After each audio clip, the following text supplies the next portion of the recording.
saya, pariwisata dan ekonomi kreatif ini seperti dua sisi mata uang yang tidak bisa dipisahkan.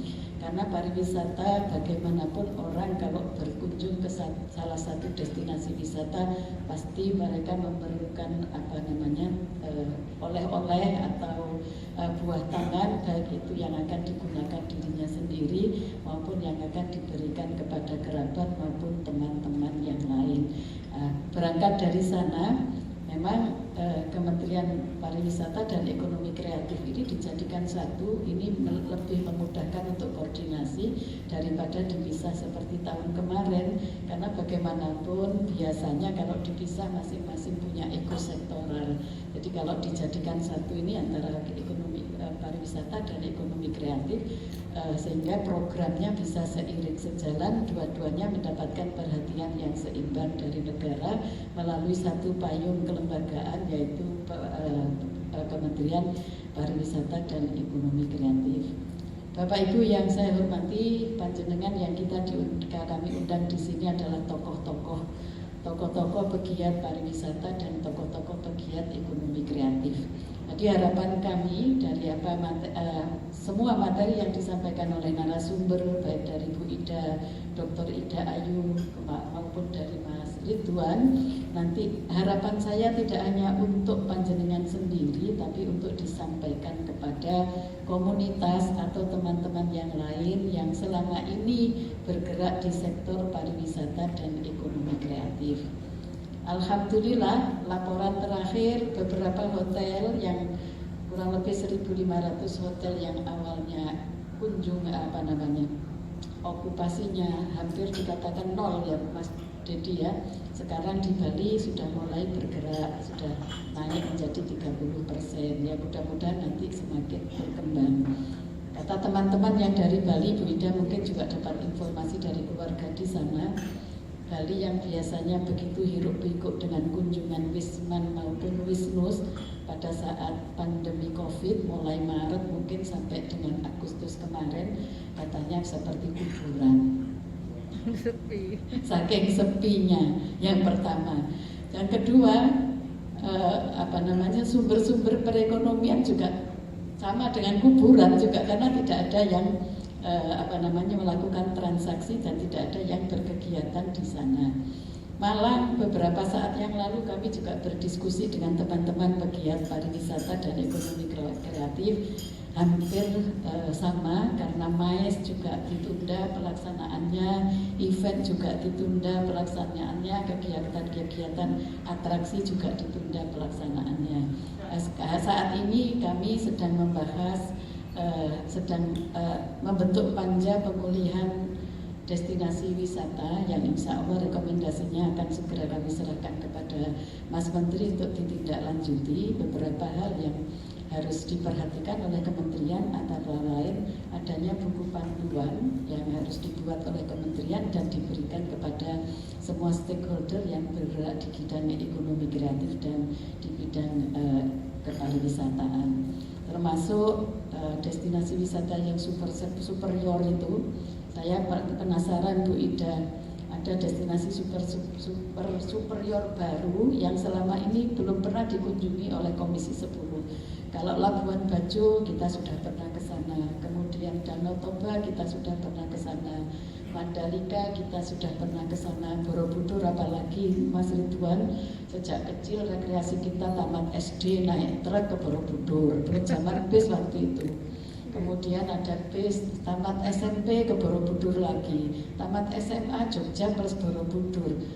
Mahasiswa di perguruan tinggi dengan teman-teman juga rekreasinya ke Borobudur ya, dengan mengunjungi destinasi pariwisata yang lain. Yang paling mengejutkan bagi kami itu Likupang yang ada di Sulawesi Utara ya. Nah, terakhir alhamdulillah saya kami kunker spesifik ke beberapa destinasi wisata superior itu, saya memilih ke Likupang. Saya penasaran kayak apa sih Likupang ini. Nah, ternyata memang masih perlu campur tangan pemerintah yang luar biasa untuk dijadikan destinasi wisata yang superior. Problematik itu yang menjadi yang dituakan itu belum tentu orang tua, tetapi anak muda. Nah, apalagi di kampung heritage itu ada 4 RW ya, agak lebih sulit menatanya daripada yang satu kampung hanya 1 RW aja, gitu. Nah, ini memang perlu ada komunikasi yang lebih intens antara pengelola dengan para ketua RW setempat sehingga keberlangsungan sustainable dari sebuah destinasi wisata ini bisa kita pertahankan, ya, bisa kita pertahankan dan bisa kita kembangkan. Karena bagaimanapun juga dari rasa solidaritas kerjasama tentu mereka mempertanyakan integritas dari pengelola. Nah ini yang harus dikomunikasikan Pak Rizal, sehingga kita bisa mencari solusi agar kampung ini tidak hanya stagnan mengenalkan heritage yang ada di sana, tetapi juga bisa menciptakan wahana baru. Karena masih banyak yang bisa dikembangkan di seberang sana ada sungai yang bisa kita manfaatkan untuk persembahan pada para wisatawan yang ada di situ. Kemudian untuk Mas siapa namanya yang di sana, Singosari, Mas Yusuf, ya Mas Yusuf. Potensi-potensi yang banyak itu kita harus fokus ya. Mana yang harus kita garap terlebih dahulu. Nah ketika ini sudah menjadi brand ya, sudah di branding, sudah bagus, sudah menghasilkan banyak kunjungan, baru kita memikirkan potensi yang lain yang harus kita garap sebagai penunjang dari yang pertama ini. Jadi kita nggak bisa semua harus diraih seperti misalnya Kota Malang. Kita pengembangan ekonomi kreatif dari 16 subsektor itu kita harus fokus pada satu apa yang dikembangkan. Nah di Kota Malang ini yang pertama dikembangkan adalah aplikasi dan game. Memang potensinya ada. Ya mahasiswa yang setiap tahun ada sekitar 400.000 yang ada di Kota Malang ini adalah potensi-potensi kreatif yang bisa kita manfaatkan potensi tersebut untuk dikembangkan. Batu pernah mencoba kita, tapi tidak bisa. Karena apa? Potensi kreatif mahasiswa yang ada di Kota Malang dipindahkan ke Batu, misalnya hanya berapa bulan, 1, 2, 3 bulan saja, tapi setelah itu mereka merasa berat karena jauh. Sehingga potensi lokal inilah yang harus kita kembangkan. Ya, kita nggak usah mikirin yang lain, apa yang ada di kita itu dulu yang kita fokuskan. Di kampung-kampung tematik Kota Malang semua kita arahkan demikian, Mas Ridwan. Jadi di kampung budaya Polowijen itu kan apa yang ditonjolkan di sana, jadi cerita-cerita tentang Empu Purwa, konsep tentang Kendedes. Nah Kendedes itu kan ibu dari para raja-raja yang ada di Nusantara. Nah itu yang storytellingnya yang dijual tentang Kendedes. Nah gitu. Saya juga pernah ke Turki, ke Ridwan. Ketika di Turki kita melihat makam raja tadi, begitu dapik-dapiknya dijual, promosinya wah gitu. Kita ke sana ya biasa aja. Memang pemikiran kita sudah terbayang indahnya yang diberikan oleh para itu tadi. Tapi ketika kita sampai di sana ya makan biasa. Kemudian kalau kita duduk di sana ya nunggu lesehan di mana itu? Seperti kita nonton bola itu ya. Dan juga nggak bersih banget gitu. Tabusan di Indonesia. Kita beberapa sudah menjelajahi negara-negara di luar sana dengan Kementerian Pariwisata, gitu ya. Lebih bagus Indonesia sebetulnya. Cuman kita harus bisa menjual dengan storytelling yang bagus, ya, dengan narasi-narasi yang bagus. Ketika ke mana itu ada juga seperti Tareko, Pak. Jadi di taman kecil gitu, tapi ada singa yang ditembak itu dengan tombak gitu ya. Tapi ceritanya juga lumayan lah menghibur kita. Ya, setelah dari sana yang dijual apa sih itu ya? Gitu. Kita juga punya pemikiran yang sama tentang itu. Nah, jadi yang di Singosari yang Tuyo Marto ya, karena Tuyo itu air, kemudian Marto itu adalah rezeki gitu ya. Rezeki Pak ya Marto itu ya. Nah, lagi sendiri nggak ngerti ya yuk. Jadi itu yang harus dikemas Pak. Cerita itu yang harus dikemas. Sehingga ini bisa menjual. Brandingnya sekali lagi ya. Brandingnya itu harus difokuskan dulu. Walaupun ada punya kebun teh. Kebun teh ini identik dengan lawang ya. Nah, identik lawang padahal masuk di Bunda Singosari. Ya, sama dengan Borobudur. Borobudur itu punya Magelang. Tapi kalau kita ke Jogja, ayo ke Borobudur dan Jogja gitu ya.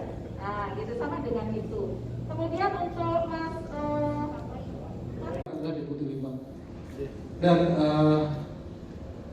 tentu saja sebetulnya kami walaupun dipromosi tetap juga kita menampung aspirasi dari teman-teman untuk desa wisata, karena memang meskipun kita berbeda deputi, kami bisa memberikan masukan-masukan, dan khususnya yang saya tahu sih juga ada beberapa program dari pemerintah itu yang DAK ya kalau nggak salah, tetapi memang karena kami ini di pusat, jadi koordinasi kami harus ke provinsi, dan dari provinsi baru ke kabupaten. Tapi untuk desa wisata tahun ini itu Pak Menteri khususnya Ibu Wamen memang nge-push pembangunan desa wisata, dan kami juga kemarin sudah melakukan beberapa inisiasi dan program-program, bahkan sampai kepada program strategi promosi pun sudah kami siapkan. Jadi memang nanti mohon maaf karena mungkin larinya ke institusional, jadi kalau bisa Bapak Ibu nanti memberikan masukan kepada kepala dinas di Kota Malang, sehingga nanti kita akan menerima masukan dari Dinas Pariwisata Kota Malang untuk dijadikan atau dimasukkan ke dalam program di kementerian seperti itu. Nah, untuk yang berikutnya adalah tadi mengenai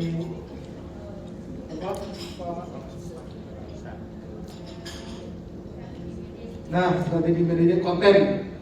Nah, sebetulnya kebetulan kami dari Direktorat Komunikasi Pemasaran, yang di-push kami saat ini adalah komunikasi media digital. Dan kami sebetulnya Baul atau Mbak Iki sih yang sebetulnya Baul sendiri ini beliau yang menghandle kegiatan komunikasi digital juga, Pak.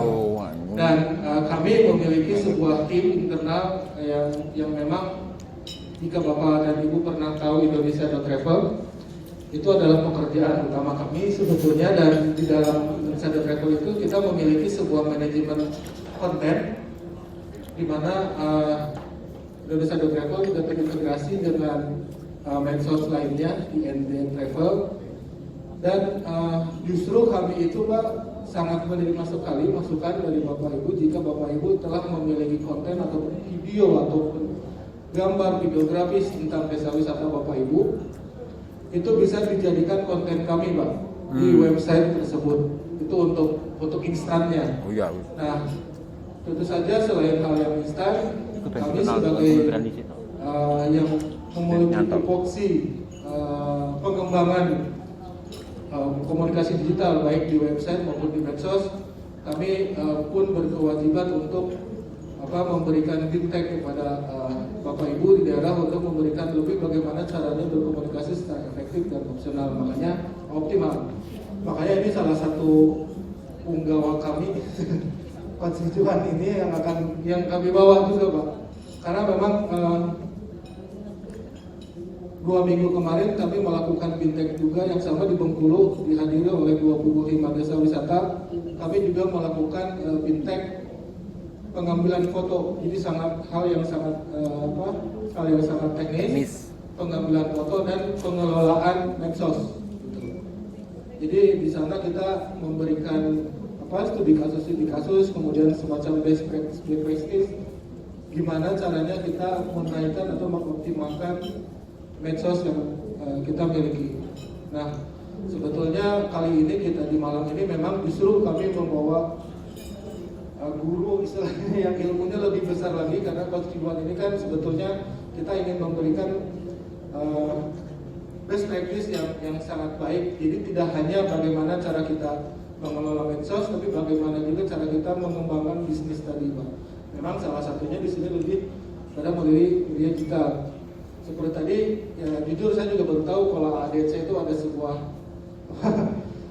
strategik gitu ya, ADC, dan itu kami juga baru tahu karena kami selama ini memang sangat terlalu teknis malah Pak bisnis.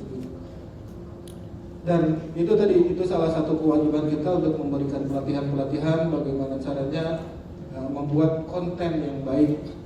Bagaimana foto juga sebetulnya kan saya juga dikasih tahu bahwa foto alam indah itu di Indonesia, di seluruh dunia juga alam indah itu banyak, tetapi bagaimana caranya bahwa foto yang baik itu memiliki identitas dan memiliki karakter.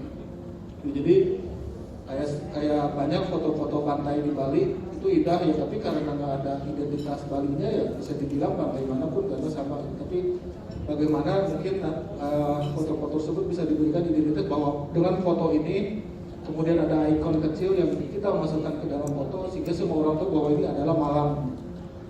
Jadi kita juga mengencourage teman-teman di daerah yang jago foto banyak, tetapi foto bagus saja tidak cukup, harus ada identitas dan karakter dari foto tersebut. Itu mungkin salah satu contoh yang kami diberitahu oleh pakar-pakar fotografi.